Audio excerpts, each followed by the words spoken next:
saka sa member ng presenter natin sa Mary Kay.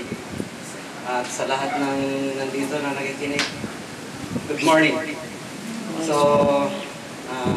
sabi nga is, may kasabihan tayo na yung advocacy natin para sa nagkakarami ay pinagpapala. So, pagbutihin lang natin kung ano yung mga nasimulan natin. And then, nakita ko naman na kasi minsan kasi nag-open ako ng Facebook. Nakita ko yung ano ba tong soldiers ano to. Tapos nilike ko. Tapos sunod-sunod na yung dumarating yung mga ano ba, yung tapos may mga nabasa ako doon na mga experiences ng mga wife. Sabi ko, ano ba to? Sabi ko parang naano ako ba na-curious na ako. Tapos binasa ko. Tapos sabi ko, okay pala to. Sabi ko, kumbaga, nai-inspire nyo yung mga fiancé, yung mga misis, yung mga girlfriend ng sundalo na malayo sa family. Kasi unang-una, katulad sa akin, malayo ako sa family ko, nasa Mindanao. So, kumbaga, pag nababasa niya yung mga nakalagay doon sa Facebook, kumbaga, para bang na ano siya na ganun pala yung buhay ng sundalo. Hindi lang talaga isa yung nagsasabi, kung hindi marami. Kaya parang napanatag na rin ang loob ko na kahit medyo malayo kami, kumbaga nagagabayan din siya ng mga ano niya doon sa Facebook. So sa mga lahat ng members ng admin, maganda po yung mga result ng pinaghihirapan niya.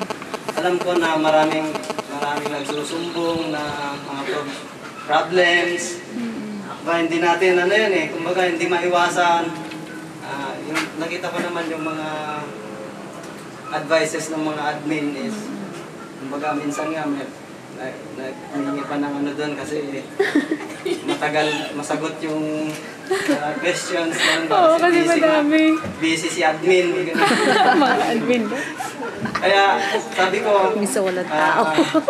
nakita ko yung mga advices ninyo na talagang ano siya ba, kumbaga alam nyo kung paano siya i-encourage na para hindi siya lumural. Sa term namin ay lumural yun. Kumbaga, ihina yung loob niya.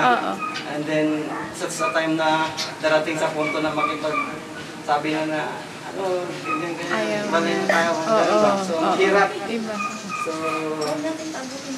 So, kaya nga, nakita ko yung yung advantages ng ginawa niyo. Kumbaga, hindi lang isang tao yung natutulungan niya kung hindi marami. Kasi lahat ng mayroong internet connections na nakapag-live doon sa nakakita doon sa website ninyo sa SWAG.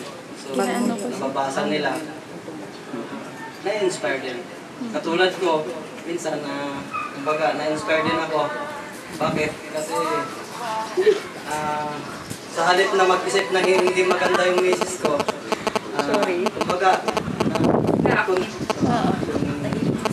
yung isipan niya na hindi talaga kadali yung trabaho. So, yun nga, sabi ng classmate ko, more blessings to come and God bless sa individual. So, welcome sir sa SEB kung sakaling i-coordinate niya lang sa amin.